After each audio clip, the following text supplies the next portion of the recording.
जी का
जोरदार तालियां हो जाएं सोनू सूद अभिनेता और रॉबिन रैना जी के लिए। मैं मंच पर दोनों का स्वागत करना चाहूंगी। सोनू बहुत बहुत स्वागत है आपका, रॉबिन आपका भी, अपनी अपनी सीट ग्रहण कर लीजिए। Thank you very much.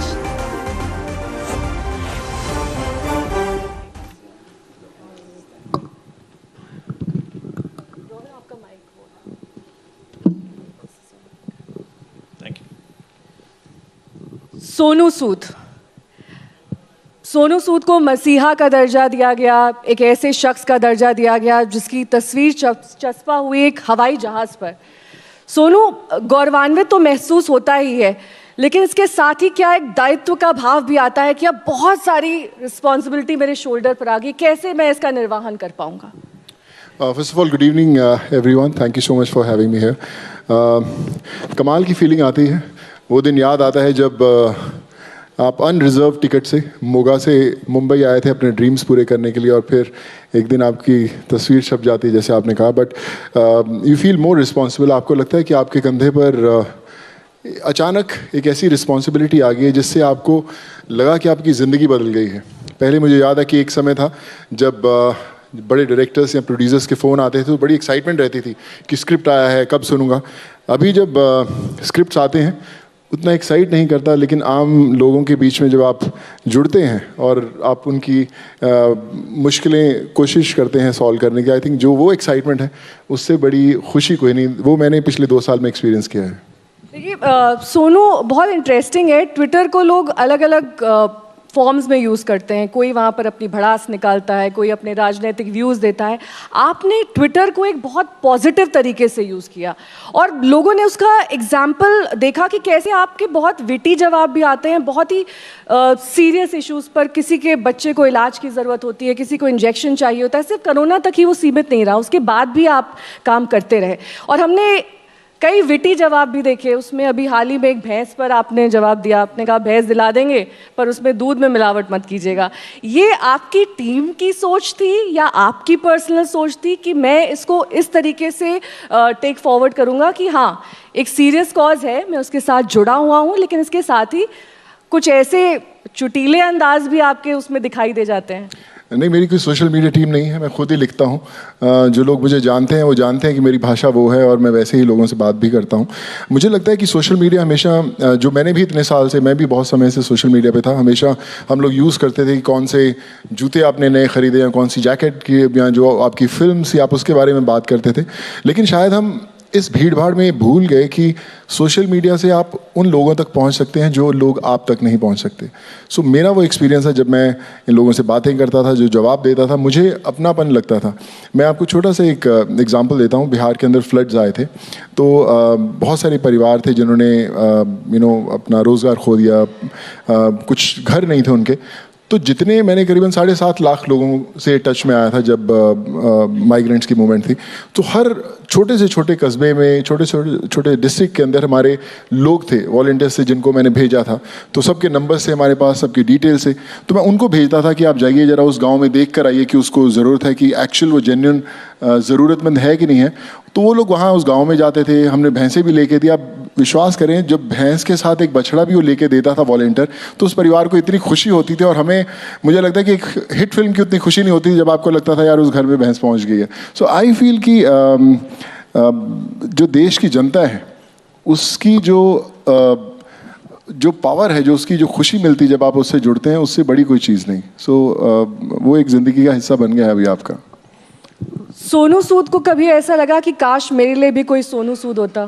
क्योंकि आपका जीवन भी जाहिर तौर पर हर किसी के जीवन में संघर्ष का समय आता है, हर किसी के जीवन में, और आपके लिए तो ये कहा जाता है कि कोई गॉडफादर नहीं था, बहुत संघर्षरत रहे आप, छोटी सी जगह मोगा से आते हैं आप।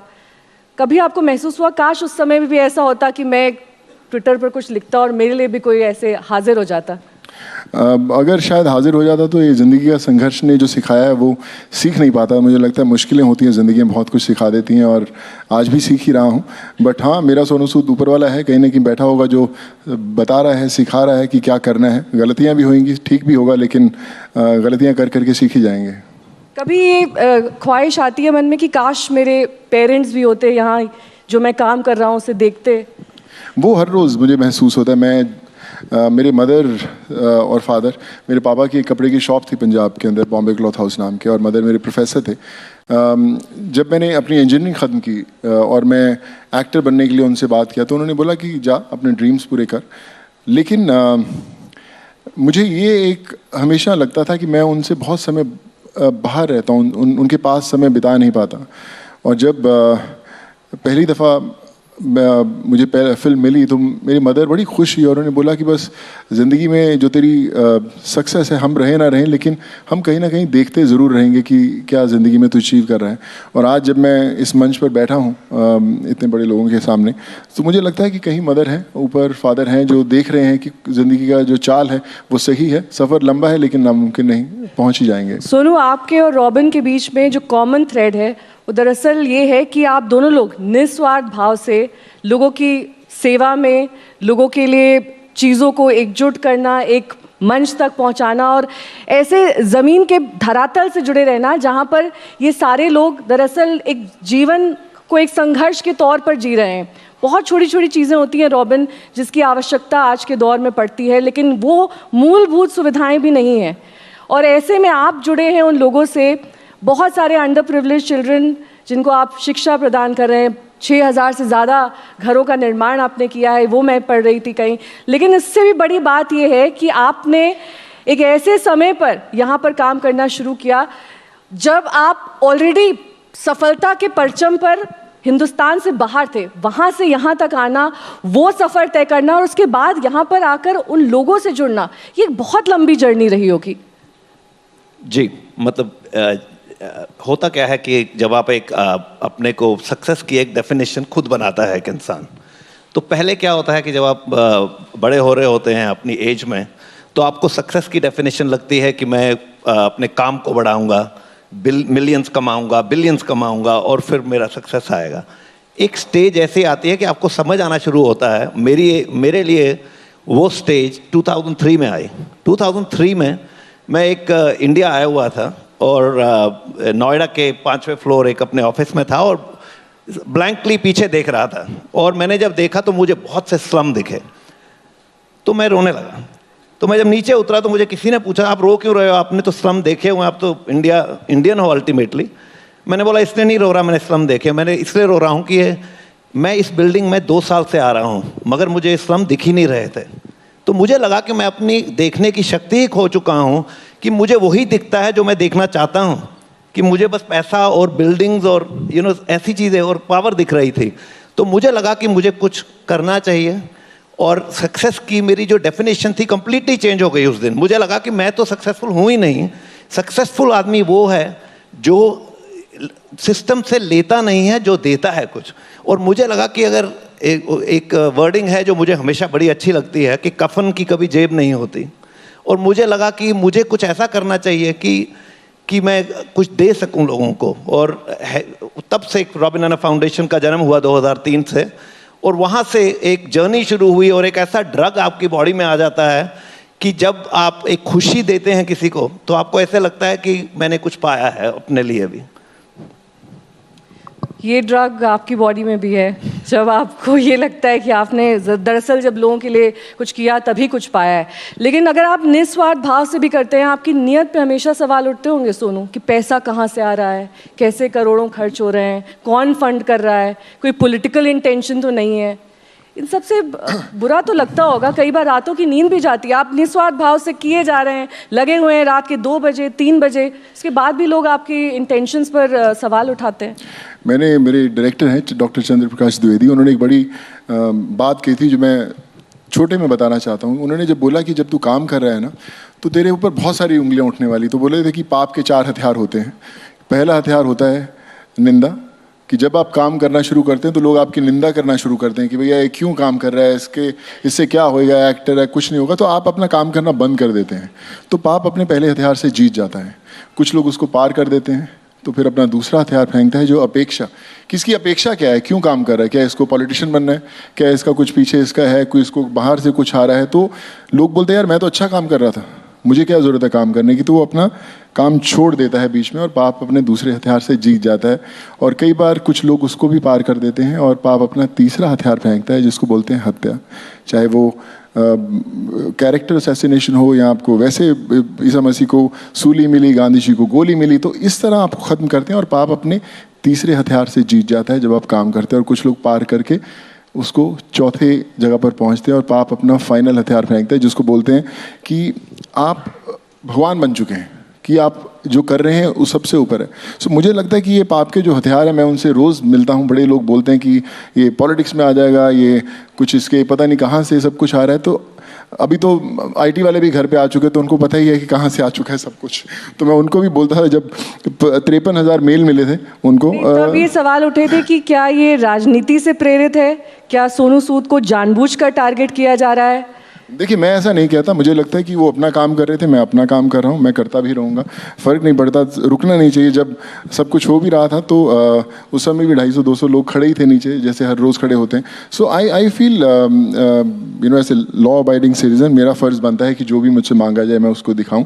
बट एक चीज़ जो उन लोगों ने भी शायद एक्सपीरियंस की होगी कि मुझे देश जोड़ना आता है, मुझे जोड़ना आता है। अगर आज आप मुझे बोलें कि देश के किसी कोने में, जम्मू कश्मीर से लेकर कन्याकुमारी, छोटे से छोटे कस्बे, छोटे से छोटे मोहल्ले के अंदर किसी को मेडिकल हेल्प हो, किसी को एजुकेशन हेल्प हो, किसी को दवाई पहुंचानी हो, किसी को ऑक्सीजन पहुंचानी हो, मैं शायद सब लोगों से पहले पहुंचा सकता हूं।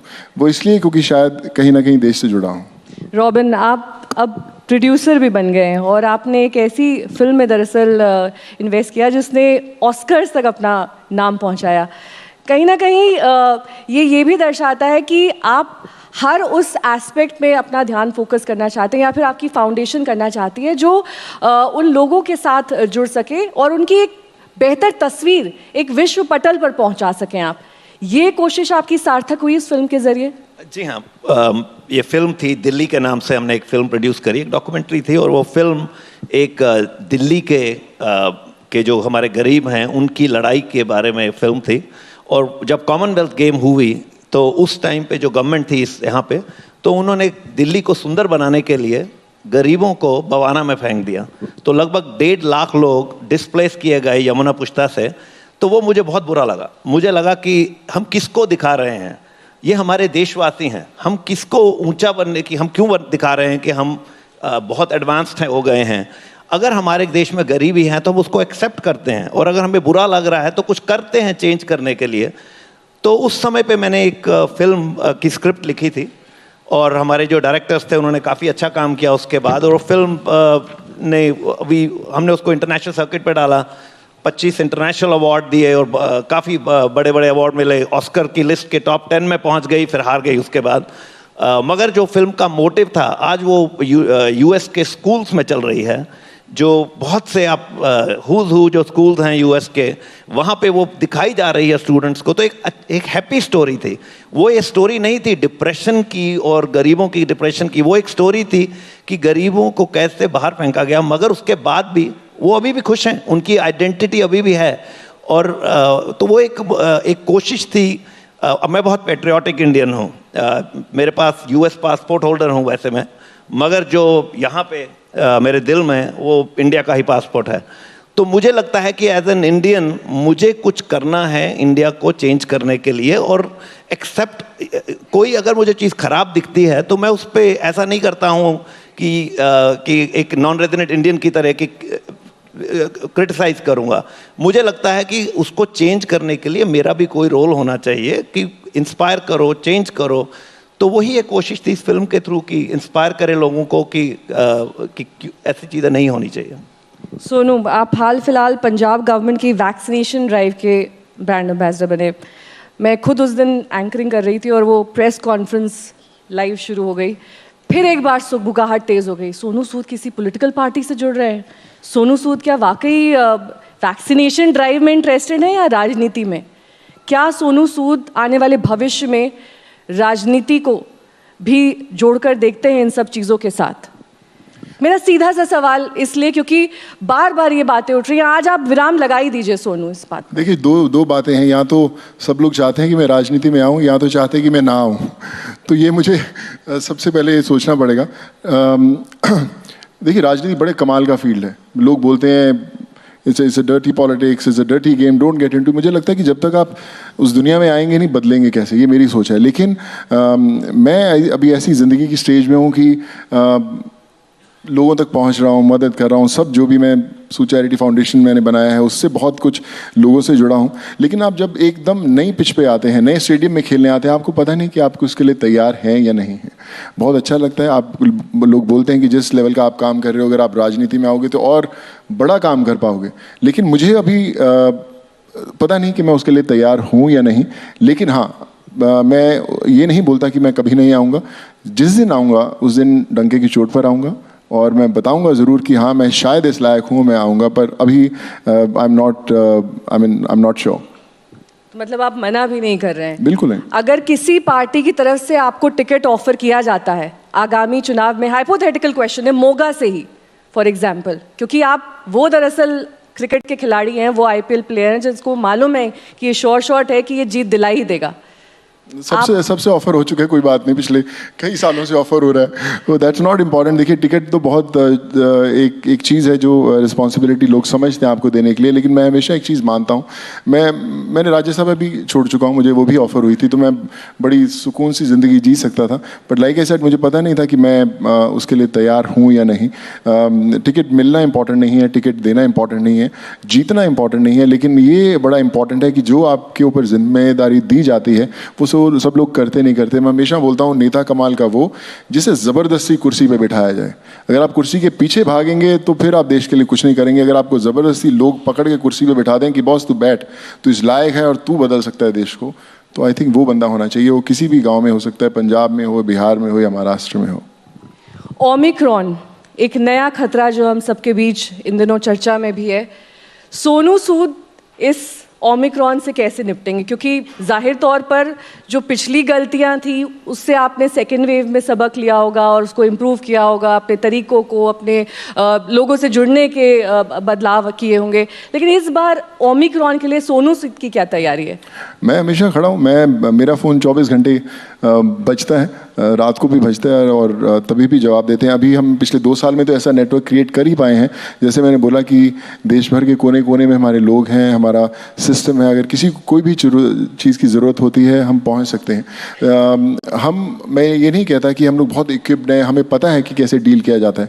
बट मुझे ऐसा लगता है कि कोई भी इंसान जब ज़रूरत में होता है, चाहे आप उस लायक हो ना हो, लेकिन अगर आप उसको हाथ थामने के लिए हाथ बढ़ाते हैं, उससे बहुत फ़र्क पड़ता है। मेरी ज़िंदगी का सबसे बड़ा लेसन जो मैं सबसे बोलता हूँ कि ये है कि लोग मुझसे पूछते थे कि तू कैसे करता है, कैसे तेरे को बेड मिल जाते हैं, कैसे तेरे को ऑक्सीजन मिल जाती है, कैसे तू हर जगह पहुंच जाता है। तो मैं उनसे एक ही चीज़ बोलता था, I don't think twice calling somebody I don't know for somebody I don't know. हमेशा हम लोग ये सोचते रहते हैं कि कैसे हम लोग मैं एक बार अगर मैं आपसे कुछ एहसान लूँगा कि आप मेरे लिए किसी को मदद कर दीजिए, बेड दिला दीजिए, तो आप दिला देंगे। फिर 5 मिनट में दूसरे का फ़ोन आएगा, फिर मैं बोलूँगा अरे यार एहसान ले लिया, अभी मैं कैसे फ़ोन करूँ?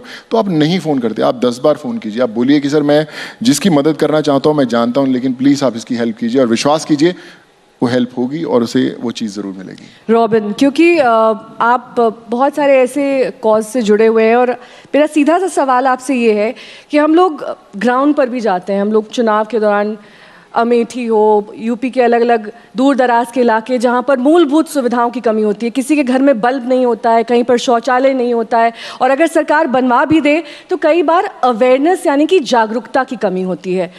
टॉयलेट को स्टोरेज की तरह इस्तेमाल करते हैं और खेत में ही जाना पसंद करते हैं। वो जागरूकता लाने के लिए भी आपके कोई प्रयास हैं? देखिए, कोशिश तो होती है, मतलब मैं भी सोशल मीडिया को यूज़ करने की कोशिश करता हूँ। अपने अपना फेसबुक पेज है या इंस्टाग्राम फैन पेज है, कोशिश करता हूँ लोगों को समझाने की ऐसी चीज़ें। मगर अल्टीमेटली आपको खुद जाना पड़ता है इन जगहों पे कि अगर आपको बहुत कोई ऐसी जगह कॉज लगता है कि कोई आपको मैं एक एग्जांपल देता हूँ। अभी आप दिल्ली का ही एग्जांपल ले लीजिए कि आज एक बहुत बड़ा स्लम, इंडिया का सेकंड लार्जेस्ट स्लम है बवाना का, जहाँ पे मैं वो 6000 घर बना रहा हूँ। तो अगर आप वो स्लम का एरिया देखेंगे तो बहुत साल पहले अपने आप के मनीष सिसोदिया दी ने एक फ़िल्म बनाई थी मेरे ऊपर। उनका नाम था, फिल्म का नाम था मेरे अपने। और उन्होंने एक स्टोरी बनाई थी मेरी और मेरे 5 बच्चों की का प्यार था उनका। तो उस टाइम पे उन्होंने ये बड़ा हाईलाइट किया कि बवाना में जो ड्रेनेज सिस्टम है नहीं है। तो हर घर एक नालियाँ लगी हुई हैं, नालियाँ हैं, 16-16 फीट की नालियाँ हैं, और उसमें अभी तक जानवर पड़े रहते हैं और डिजीज़ फैल रहा है। एवरी 5 घर में एक हैंडीकैप बच्चा है। तो मैं बड़ा स्ट्रांगली फील करता हूँ इन चीज़ों के बारे। तो मैंने उस टाइम पे उन्होंने वो हाईलाइट किया। आज मेरी गुजारिश है, फॉर एग्जांपल इस फोरम से आपने कहा एक अपील करने के लिए, तो आज हमारे सिसोदिया जी पावर में हैं, तो आज अब उनको कुछ करना चाहिए उसके लिए।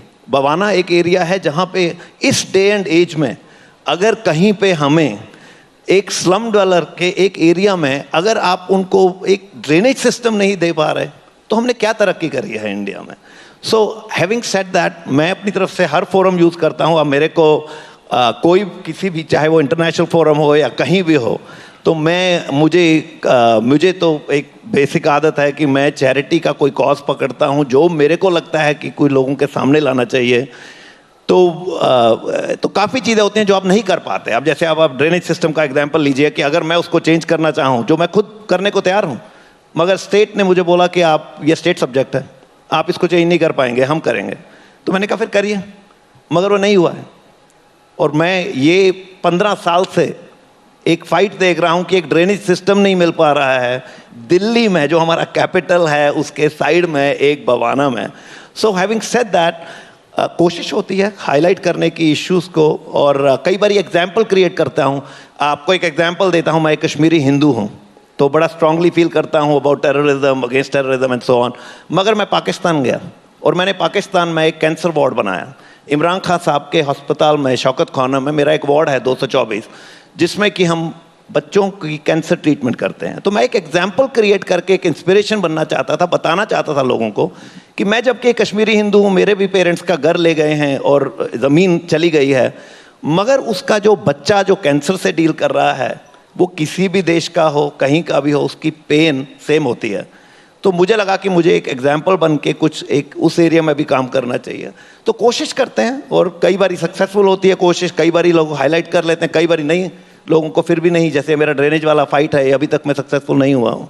चलिए, उम्मीद करते हैं कि आपकी कोशिशें रंग लाएं। लेकिन सोनू, हम सभी के जहन में ये आता है कि जेन्युइन कॉलर्स और फेक कॉलर्स, जिनको ज़रूरतमंद है और जिनको नहीं है, वो आपका गलत इस्तेमाल भी कर सकते हैं। उनको आप कैसे डिस्टिंग्विश करते हैं? ये एक चैलेंज है या इस चैलेंज को ओवरकम कर चुके हैं आप? हम लोग अभी पिछले करीबन 2 साल से कर रहे हैं। तो अभी एक ऐसा बॉडी के अंदर स्कैनर आ गया कि जैसे आप देखते हो आपको पता चल जाता है कि कितना जेन्युइन है या नहीं। हमारे सब लोगों को भी ट्रेन किया गया। दूसरी बात यह है कि हम कभी किसी को पैसे नहीं देते। हम सिर्फ हॉस्पिटल्स को करीबन हम इस समय करीबन 22,000 बच्चे पढ़ा रहे हैं हम लोग। हम सिर्फ स्कूल्स को, सिर्फ कॉलेजेस को पेमेंट्स करते हैं, हॉस्पिटल्स को पेमेंट्स करते हैं, उनका इलाज करते हैं। तो लोगों को पता है कि यहाँ पे आपको फाइनेंशियल हेल्प कोई ऐसे लेने आएगा तो नहीं होगा, लेकिन तकलीफ कोई भी हो, कोई भी मेडिकल इमरजेंसी हो, we are there to take care. नहीं, लेकिन सोनू, ये भी आप मानेंगे कि इंडिया में सिस्टम ऐसा है ना कि ज़रूरतमंद तक पैसा पहुंचते पहुंचते पैसा आधा या उससे भी कम रह जाता है। वो ना हो, एकदम ट्रांसपेरेंसी रहे। क्या इसके लिए भी कोई कोशिश है आपकी? नहीं, बिल्कुल है। मैं जैसे आपको बोला कि हम लोग पूरा जो जहाँ से टेस्टिंग से शुरू होकर जब तक पेशेंट छुटता नहीं, हमारे सब चैनल्स बने हुए हैं। डॉक्टर्स से हम लोग personally pre op, post op पूरी डिटेल्स लेते हैं। और अब विश्वास मानिए, जितने हम लोग आज, अगर आप लिवर ट्रांसप्लांट किसी हॉस्पिटल्स में कराते हैं तो 20-22 लाख लगता है, लेकिन हम सिर्फ 10-12 लाख में करवाते हैं, क्योंकि मैक्सिमम डॉक्टर्स हम लोगों से पैसे नहीं लेते कि यार आप पूरा खर्चा कर रहे हो तो हम नहीं लेंगे। सो आई फील कि एक ऐसा सिस्टम बन गया है। करीबन we are connected to almost 47,000 7,000 doctors across the country अभी पिछले 2 साल में। तो एक ऑटोमेटिक सिस्टम बन चुका है जहाँ पर हर चीज़ फिल्टर हो जाती है। अगर कुछ गलत सोर्सेस आते भी हैं तो भी वो पता चल जाता है कि they are not the genuine ones, so we try to filter them out. Neha, मैं कुछ ऐड करना चाहता हूँ इस पे। देखिए क्या होता है कि चैरिटी में एक सिनिसिज्म बहुत है कि कई लोगों को लगता है जब चैरिटी हो रही है तो कई लोग सोचते हैं इसमें पैसा आ रहा है, पता नहीं कोई पैसा ना ले जाए, जैसे आपने इनसे सवाल पूछा। तो मैंने एक नया प्रोजेक्ट बनाया था अभी, उसका नाम मेरा योगदान है। योगदान एक है, हमने एक एग्जाम्पल क्रिएट किया। हमने कहा कि जैसे अगर मेरा ये जूता है, मुझे ये लगा ये जूता मैं डोनेट करना चाहता हूँ, तो मुझे लगा कि एक इंडिया में डिस्पैरिटी बहुत है, एक बहुत रिच है, एक बहुत गरीब है, और हमारे पास एक्सेस वेल्थ है।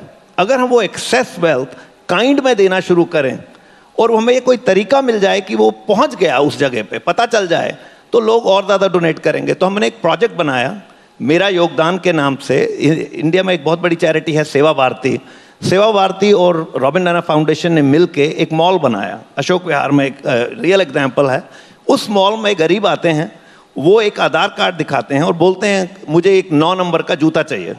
तो उस मॉल में वो उनको बोलते हैं पीछे शू सेक्शन में चले जाइए। वो शू सेक्शन में जाते हैं, वहाँ पे ये वाला मेरा जूता जो मैंने डोनेट किया है सपोजिंग, वो वहाँ पड़ा है और उसको पसंद आ गया। उसने पहना, वो काउंटर पे आया और उसने 5 रुपये दिए as a token money to respect it. और उसके बाद वो जो डोनर था उसको ट्रैकिंग, उसको शू को बारकोड किया हुआ है हमने, तो वो शू का जो डोनर है उसको ईमेल चले जाता है कि किस आदमी ने क्या फ़ोन नंबर है, कौन से गरीब को कहाँ पे वो जूता पहुँच गया आपका। तो मुझे लगा वो करने से हम ये जो पैसे की सिनिसिज्म है इसको निकाल देंगे बीच से, कि एटलीस्ट एक ट्रैकेबल सिस्टम बन जाएगा कि डोनर को पूरा विश्वास होता है कि मैंने जो डोनेट किया वो पहुँच गया गरीब पे। तो आपने वो प्लेटफॉर्म दिया है और आप लोगों को उसके बारे में बता रहे हैं कि ये वो जरिया है जिससे आप सुनिश्चित कर सकते हैं कि अगर आप जूता दे रहे हैं या कोई भी अपनी ऐसी चीज़ दे रहे हैं तो वो ज़रूरतमंद तक पहुंच रही है। बहुत बहुत शुक्रिया आप दोनों का हमारे साथ जुड़ने के लिए। और सोनू, क्योंकि आपके ऊपर आधारित एक किताब भी आई है, आई एम नो मेसिया, तो आखिरी सवाल मेरा यही कि आई एम नो पॉलिटिशियन, ऐसी भी कोई किताब आएगी क्या कभी? जितने पॉलिटिशियंस हैं सब मसीहा ही हैं, तो क्यों नहीं? I think they are the real messiahs of the country who are going to make this country look beautiful. But like I said, I am still, I have miles to go, the journey is on. एक दिन मंजिल पर पहुंच ही जाएंगे। चलिए, आप दोनों का बहुत बहुत शुक्रिया हमारे साथ मंच पर जुड़ने के लिए और आज तक एजेंडा में शामिल होने के लिए। जोरदार तालियों के साथ रॉबिन और सोनू हमारे साथ जुड़े और आज तक एजेंडा के मंच को सुशोभित किया। बहुत बहुत धन्यवाद।